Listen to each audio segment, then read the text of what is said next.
boy will be back with another video. As you can see by today's title, we will be reacting to the most evil secret police in history. Now, y'all know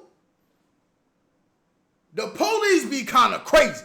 So, like, you know what I mean? But, you know, I don't know. But we finna get into it. And I hope y'all enjoying these videos, these kind of reaction videos. I know on Instagram I be having a lot of short form content. So, like, my goal for now for YouTube is to get y'all more long form, longer reactions to some of the crazy stuff I can find on the internet that I can post. Yeah, you know what I mean? So, yeah, we finna get into it. So, I hope y'all love and appreciate everything I got going on. I love and appreciate y'all. And we finna get this thing cracking. I ain't gonna lie to y'all, though.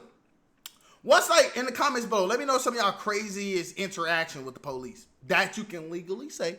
Don't get in trouble. Don't get in no trouble. Don't get in no trouble. Don't get no, we don't want no trouble. You feel me? Let's get into it. Wolfgang. Alright, there you go. I had some audio issues, but we live. Let's get into it. Wolfgang Templin is on his way to church. Just before he leaves the train, he throws away a piece of paper. Seconds later, another man retrieves it. He's an agent of East Germany's notorious secret police, the Stasi. And this is just a tiny piece of a ridiculously large operation to surveil Templin. To the Stasi, he's an enemy of the state. But he's not a Western spy. He's not planning the downfall of the government or an assassination of a socialist leader. His crime is setting up a small group of people who want to discuss human rights in the GDR. The Stasi will set up at least 10 collaborators to follow his every step. They'll wait in front of his house in the morning, follow him to the bakery, sit next to him in a cafe, take the same train, open his mail, read his bank statements, and intercept his phone calls. They'll type their observations. What type motion this nigga got? God damn. They wiping his ass too? Alright, I'm done. Into a file on him. It's several Bibles worth of text. They'll infiltrate his friend groups, harass him at home, spread false rumors, pressure his employers to fire him, threaten to take away his kids. They'll even plan to have one of their collaborators start an affair with his wife, just to wreck his marriage. They don't want to put him in jail. That would only make a martyr out of him. They want to break him psychologically without leaving any trace. The Stasi was arguably the most intrusive and omnipresent surveillance agency the world had yet seen. The ingenuity of their methods is unparalleled.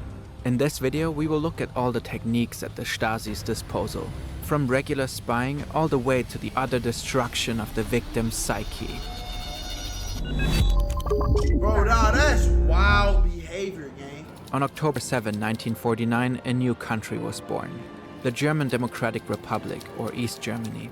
Under Soviet supervision, the country's socialist government wants to create a paradise for the working class. Obstacles are plenty though. Citizens protest against the one-party dictatorship. Thousands flee the country to the west.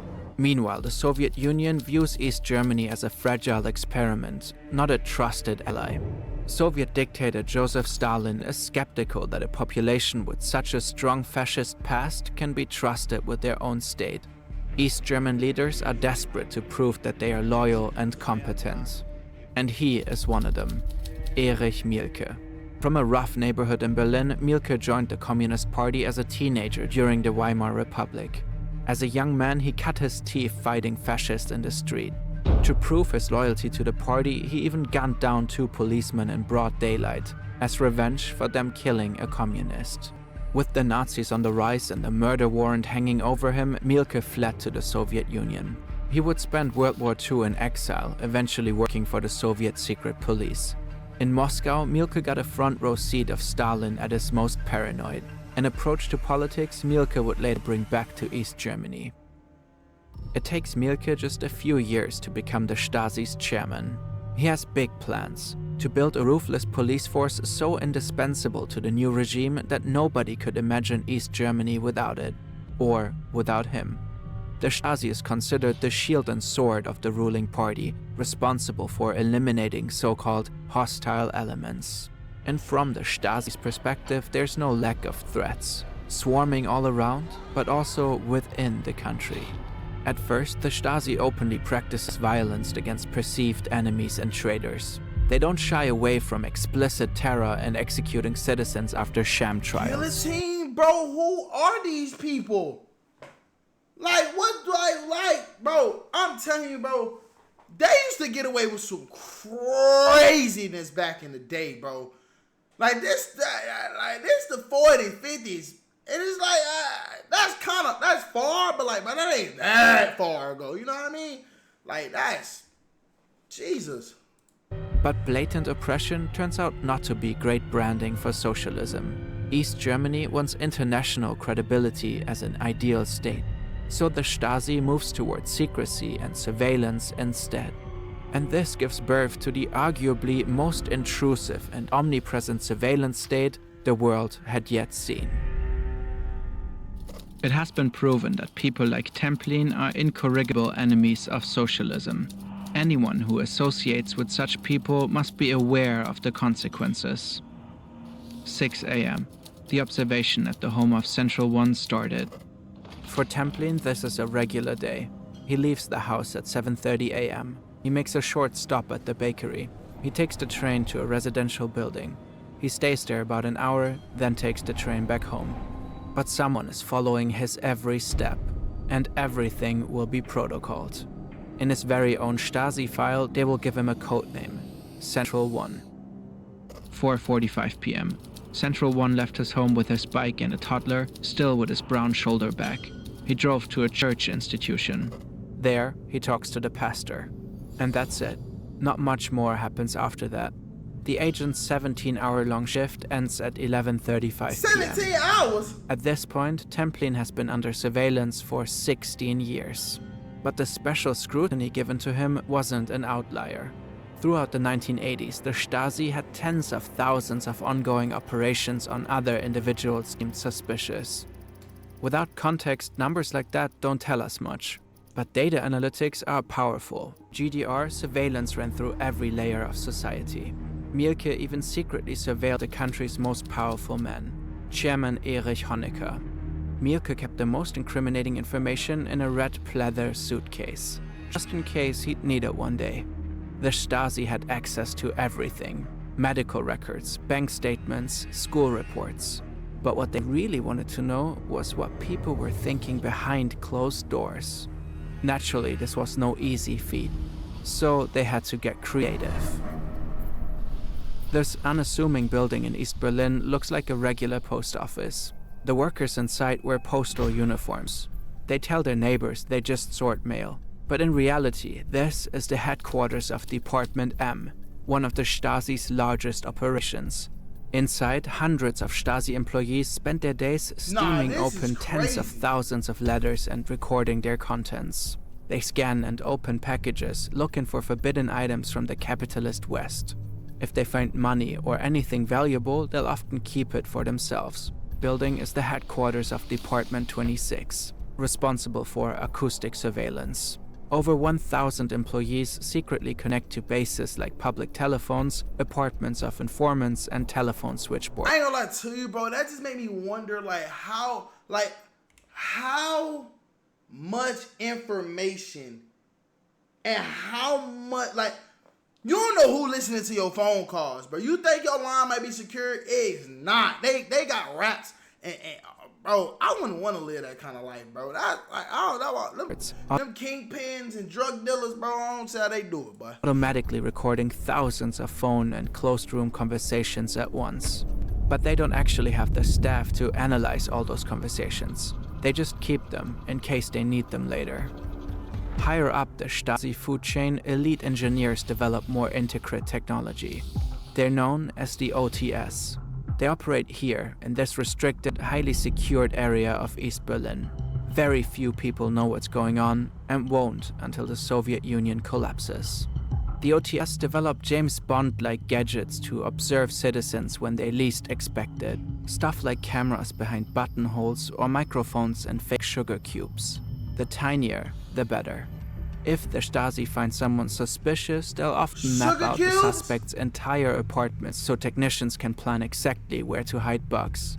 Then, posing as electricians or maintenance workers, they'll gain access and install microphones in walls, lamps, and ceiling moldings.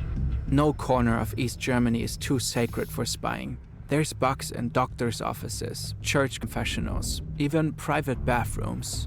For a while, many would save their sensitive conversations for ping-pong games in the park. But then the Stasi picked up on that and started bugging the trees. If Stasi agents visit your home, they might also take your underwear or fabric from a chair you were sitting on. This would then go into their archive of smells as a scent sample. The Stasi keeps an entire library of body odors. Scents, like fingerprints, are unique. They train dogs on the samples to track down escapees or to prove that suspects had been at crime scenes. Sometimes the Stasi agent has to track a target without yet knowing who it is, or they have to tail someone in a crowd without drawing attention. For that, they have an ingenious trick up their sleeve. This is a quiet, vibrating Geiger counter. A Stasi agent wears it under their coat, the counter under one armpit and a vibrator under the other. To find an unidentified dissident or to follow a suspect inconspicuously, the agent just needs to follow the telltale ticking. That's because dissidents are often tagged with radioactive material. The Stasi sprays suspicious cars or rooms and sometimes even individuals directly with a high dose of scandium. Once contaminated, they can be followed using the hidden device. The Stasi is aware that radioactive tagging poses health risks, so they develop special air guns that can spray the substance from a safe enough distance for themselves. The secret police is also interested in seeing how West German money circulates, so they spray Deutsche Mark notes. The idea is to retrieve the banknotes and determine who is doing illegal business with enemies. By their own calculations, 2 notes in one man's pocket pose such a high risk to male fertility that it comes, in their own words, close to castration. Later, several East German dissidents will die of rare cancers. It's suspected to be connected to the high rates of radiation exposure, though it's not possible to know for sure. But the Stasi went even further. Templin is visiting an old friend, Werner Fischer. It's not just a casual hangout though. Fischer's hosting the second gathering of the Peace and Human Rights Initiative. And Templin, who's been interrogated and tailed by the Stasi before, knows the stakes are high. But at least it's just a small group of trustworthy people he's known for years, like Lothar Pawlitzak, a good friend from university. In the evening hours of May 17, 1987, another gathering took place in Fischer's apartment as part of the lecture series on Eastern Europe initiated by Templin. The Initiative for Peace and Human Rights is a rare thing in East Germany, an open opposition group formed of diverse ideologies. It encompasses committed Marxists who feel betrayed by their country's undemocratic expression of so-called socialism, but also Christians, liberals, and other ideologies that run counter to the state. It makes party officials very nervous. I don't know if y'all want me to yap What and Templin shut up, doesn't but know, damn, I'm lost. Pawlitzak isn't here today because he's interested in Hungarian history. He's here solely to spy on Templin. In fact, he's been reporting on him for more than 10 years. But Pawlitzak is not a full-time Stasi secret agent. He has a normal life and a normal job. He is what's called an unofficial collaborator. Basically, a citizen spy. No country in the 20th century devoted more resources to domestic surveillance than East Germany. By 1989, East Germany had a population of about 16 million citizens. That year, about 90,000 Stasi officers were on the payroll, about 1 secret policeman for about 177 people. Damn. A far higher ratio than the Soviet Union's secret police KGB or the Nazis' Gestapo. Beyond the absurdly bloated police apparatus, the network of unofficial collaborators was even more enormous. The country was absolutely crawling with amateur spies. Neighbors, co-workers, even kids discreetly betraying their own communities. Depending on the source, up to 200,000 unofficial collaborators supported the 90,000 official employees in spying on their citizens. At least 1 spy for every 60 citizens, possibly more. Many unofficial collaborators were enthusiastic volunteers who supported the Stasi for ideological reasons. Pavlicek says he joined at 17 for a sense of adventure and the hopes to maybe become an agent abroad. Hold up. This nigga became a snitch for the love of the game. For the love of the game. He ain't want nothing. No money, no nothing. For the love of the game. Oh, y'all niggas different. Cash payments or career advancement. Others were manipulated, blackmailed, or coerced into becoming informants. There are many cases of family members spying on each other. One famous case had a husband reporting his wife's every move to the Stasi for years. She only found out later when she read in her file whispered conversations they had in bed and even details about her sex life. The network of unofficial collaborators created widespread mistrust and fear. In the Stasi's own words, the unofficial collaborators were the main weapon in the fight against the enemy. Later this evening, Pavlicek walks home with another group member, Ibrahim Böhme. On the way home, the unofficial collaborator had the opportunity to talk to Böhme, Ibrahim. The unofficial collaborator described Böhme as an intelligent person with high moral independence.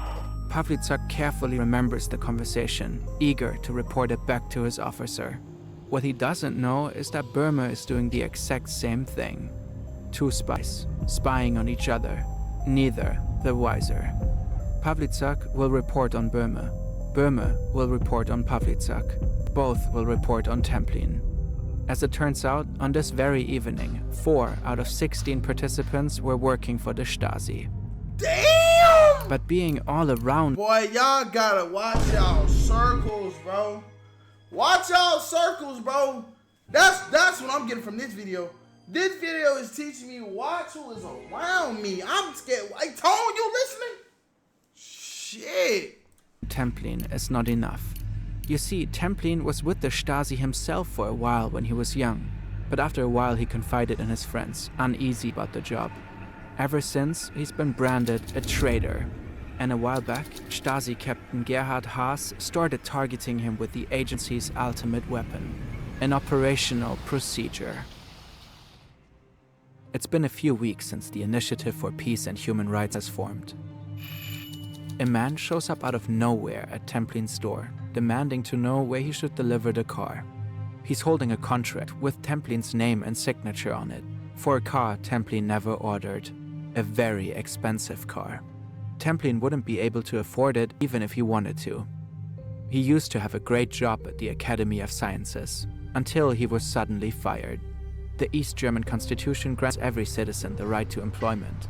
Officially, there is no unemployment in the country, meaning there's no need for unemployment benefits either. Nah, that's crazy. Templin and his wife try to piece together a living with whatever odd jobs they can rustle up. Later, Templin's file confirms that the Stasi was systematically sabotaging his career. At first, Templin thinks this business with the car could be a misunderstanding. But later that evening, his door rings 2 more times. More delivery men with fake contracts. The next day, more calls, more knocks. In the following weeks, he'll receive mountains of mail. Dozens of strangers arrive with more unwanted deliveries. More cars, electronics, valuable antiques. Then it gets weirder. A cement mixer, kilos and kilos of parakeet food, tens of thousands of condoms, hundreds of live chickens. Wolfgang has to send them all away. Some threaten to roughen him up. Many have traveled for hours to reach him, and all are expecting to get paid. It's stressful, and it gets in the way of his activism, which is, of course, exactly the point. I ain't told being with you. If motherfuckers show up to my house with a damn yours, I'm taking it. No. I ain't just going to get it back in blood. I'm sorry. I need that. I need that yours. I'm sorry. And it's only the beginning. Time for the next stage of Templin's operational procedure. Haas is typing up an action plan. Main goals: isolating and discrediting Templin with respect to other initiators of political underground activity, personal destabilization and criminalization. It's a method developed by Mielke himself, codified as policy in Directive 1/76. According to his manual, the goal of an operative procedure should be to systematically destroy the subject's reputation, organize their professional downfall, and undermine their self-confidence. And third, create distrust and mutual suspicions within a group. And Mielke specifically motivates his agents to be creative, to feel free to ruin lives however they see fit. The ultimate aim was to break the spirit of rebellious individuals and groups so that they could no longer effectively rebel. But Templin knows the Stasi is hot on his heels. So against all obstacles, he steps up his activism even more. By December 1987, he's participating in actions nearly every day. The Stasi can't keep up. The opposition is strengthening. Civil rights activists are acting more and more openly, and Templin is in the middle of it all. So, the Stasi escalates. They get the unofficial collaborators to up the ante with smear campaigns to ruin Templin's reputation as an activist. They assign him to a spacious apartment with central heating, one that he, hardly scraping by, wouldn't normally be able to afford. The goal is to make people think he's getting paid off by the Stasi. And they're spreading false information that suggests he's betrayed the resistance. Then they come for his family. They plan to find an unofficial collaborator to seduce his wife Regina. Often the Stasi would deploy so-called Romeo agents, trained seducers to charm West German women who worked in government in order to... Trained seducers? Bro, these niggas got everything. They got every avenue covered. Trained seducers? Might get into a new field. Extract intelligence. But the Stasi also weaponized seduction and rumors of infidelity to sow distrust and destabilize a dissident's family. But their plan doesn't pan out in this case. Either the Stasi never acted on their intention, or the assigned seducer wasn't very good at his job. Instead, Regina and Wolfgang are arrested. And after no trial or verdict, they're forced into temporary exile. They're separated from their children, who, like the children of many dissidents, are snatched up and placed in a home. Anything to crack him. The Stasi called this Zersetzung, which means decomposition or breakdown. Every case was unique. The Stasi would use all the information gathered from excessive surveillance to harass its targets in a hyper-specific way. All those dull hours of surveillance enabled the Stasi to know exactly what would hurt a target most. For Templin, it was his family, his career, and his reputation as an activist. Some victims were simply made to feel crazy. A favorite tactic was for Stasi agents to sneak into a target's apartment and rearrange the furniture. But just slightly. Clocks were changed, fridges rearranged, just enough so that targets would start to question reality. Even many years after the wall fell, victims of Zersetzung demonstrate higher levels of extreme distrust and heart problems. Some died by suicide. Them voices in that damn Exiled to West Germany, Wolfgang Templin and his wife Regina were still spied on and intimidated by Stasi agents. But they kept up their activism, still in close contact with dissidents back home. Leading human rights activists were also arrested. These arrests sparked a huge wave of protests. The people had enough. Civil rights activists plan to use the event to demonstrate for more freedom. Regina and Wolfgang's exile wasn't long. By November '89, the wall came down, and they hurried home to continue their political work, this time with an official seat at the table, to help rebuild East Germany with a democratic vision. Bro, that's After crazy. Germany's reunification, former GDR citizens were permitted to see their Stasi files, if they could stomach what was inside. Millions requested their files by the mid-90s, and many were shocked to see the names of their trusted friends and family members who had snitched on them. East Germany became known as a nation of traitors. And for many, this sense of broken trust was the deepest trauma left from the mass surveillance. That'll hurt. Today, Germany is one of the most privacy-conscious countries in the world. East Germany had strikingly high levels of suicide and alcohol abuse. From 1949 to 1990, about 50% more East Germans took their own lives than West Germans. A complex issue, and to blame it solely on the political system is an oversimplification. God, that number's a lot. From God, hey man, I don't want to say this, man. If you ever somebody that feel like you can't take no more, or you feel like you at a point, it's definitely help out there. Please go get help. Definitely tell somebody, let somebody know what's going on, man. Don't fight them battles by yourself. Don't feel like you're alone. It's definitely hotlines, so many assets and avenues. If you ever feel like you're alone, if you ever feel like that you're at your end, talk to somebody. Don't take your life, man. Don't take your life. Talk to somebody. That's Jesus. Still, the emotional damage inflicted by the regime can't be ignored. After the German reunification, Erich Mielke was imprisoned for the murders of the 2 policemen in 1931. But he was never formally indicted for the crimes he committed as head of the Stasi. When he died, crowds celebrated. His grave was defaced within hours of his burial. After the fall of the GDR, he said, "Millions have died for nothing. Everything we fought for. It has all amounted to nothing."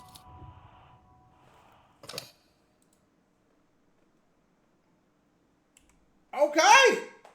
I ain't gonna tell y'all, bro. I'm really liking these series and reacting to these crazy stories and wild history lessons and infiltrating and all this. I'm actually liking this. So like, hey man, I hope everybody enjoyed the video. Make sure you like, comment, subscribe. Let me know in the comments down below what other videos you want to see me react to, or any other things you want to see me bring to this channel and this page. I want to say I love and appreciate every last one of y'all to be tapping and tuning in what I got going on. And without further ado, like I always say, if there's a will, there's a way. Go chase your dreams, go dominate. I'm gone. Yeah.